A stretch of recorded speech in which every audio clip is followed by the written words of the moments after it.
এই তো আমি এটা কি চিনতে পাচ্ছেন? এটা হচ্ছে কচু পাতা। এটাকে আমি এখন ভর্তা বানাবো, দেখতে থাকুন। অলরেডি কচু শাক আমার ভাজা হয়ে গেছে। এবার এই যে মরিচ, পেঁয়াজ, রসুন নিয়েছি। এবার ভর্তা বানিব। ভর্তার ভিতরে আমি দিব লেবুর রস, সামান্য একটু লেবুর রস দেব, যদি একটু হালকা গলায় চুলকায়।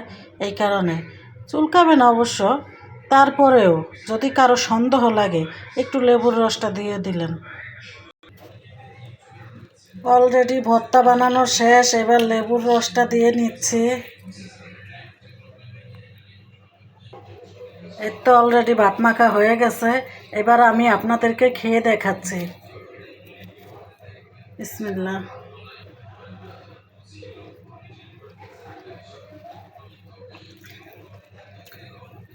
মাশাল্লাহ মাশাল্লাহ, অনেক মজা হয়েছে।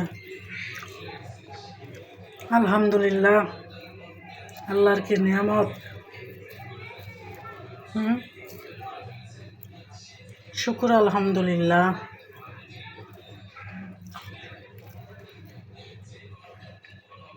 শুকুর আলহামদুলিল্লাহ।